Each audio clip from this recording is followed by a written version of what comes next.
Hi viewers, అందరికీ నమస్కారం. Welcome to Sravya's recipes. ఇవాళ మన రెసిపీ కొబ్బరి ఫ్రై. అయితే ఈ రెసిపీ ఎలా చేయాలనేది చూద్దామా. మరి ఇక ప్రాసెస్ స్టార్ట్ చేద్దామా అండి. ఆయిల్ పోసుకోండి.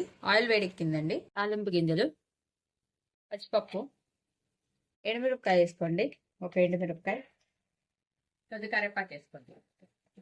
మొత్తం కూడా వేగిపోయిందండి. మనము గోల్చెడ్ వచ్చేదాకా వేయించుకొని పచ్చిమిరపకాయలు,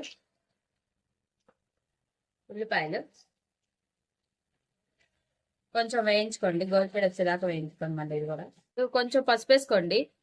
కొంచెం వేసుకోండి, ఎందుకంటే కొబ్బరికి కూడా పట్టాలి కాబట్టి కొంచెం పసుపు వేసుకొని మంచిగా కలిపండి. ఒక 2 నిమిషాలు ఇట్లా వేగంగానే కొబ్బరి వేసుకుందామండి. ఇప్పుడు కొబ్బరి అంతా కూడా ఇలా తురుముకున్నానండి. మొత్తం తురుముకున్న కొబ్బరి మనం దీంట్లో వేసేసుకుందాం. మంట సిమ్లో పెట్టేసుకొని వేసుకోండి.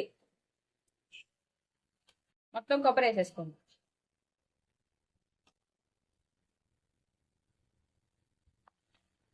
ఒకసారి మంచిగా కలుపుకుందామండి, మొత్తం కూడా పట్టేటట్టు. ఇప్పుడు మొత్తం ఇలా కలుపుకున్నాం కదా, మొత్తం పచ్చి వాసన కంప్లీట్ గా పోవాలండి. కొంచెం కూడా ఉంచుకోకూడదు. కంప్లీట్ గా పోతే కంప్లీట్ గా డ్రై అయిపోతుంది. అప్పటిదాకా వేయించుకోవాలి. వేయించుకున్న తర్వాత ఉప్పు కారాలు వేసుకోవాలి. ఓకే, ఇప్పుడు కొంచెం ఆయిల్ వేసుకోండి. అంటే అడుగు అంటకుండా కొంచెం ఆయిల్ వేసుకోండి. ఇదిగోండి, ఇప్పుడు కూరకు సరిపడా ఉప్పు వేసేసుకుందామండి. ఉప్పు అదిగోండి, ఆ రోస్ట్ లో తీసుకోవాలి. మొత్తం పచ్చికారం పోయినప్పుడు మొత్తం కూడా మీకు పచ్చి వాసన అనేది మొత్తం డ్రై అయిపోతుందండి. డ్రై అయిపోయేదాకా మాత్రం వేయించుకోవాలి. ఇప్పుడు కారం వేసుకుందాం. కొంచెం వేసుకొని అదిగో కలిపుకుందాం మొత్తం కూడా. మనం ఇప్పుడు మొత్తం కూడా ఉప్పు కారాలు వేసాం కదండి, అవన్నీ కూడా ఇప్పుడే వేసాం కాబట్టి కాసేపు మగ్గబెడదామండి. ఆ వేడికి కొంచెం సేపు రోస్ట్ చేయించుకుందాం.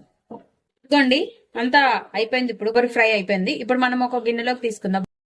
అంతే అండి, కమ్మటి కొబ్బరి ఫ్రై రెడీ అయిపోయింది. ఈ వీడియో కనుక మీకు నచ్చినట్టయితే ప్లీజ్ లైక్ చేసి, షేర్ చేసి, సబ్స్క్రైబ్ చేసుకోండి. Thank you for watching Sravya's recipes.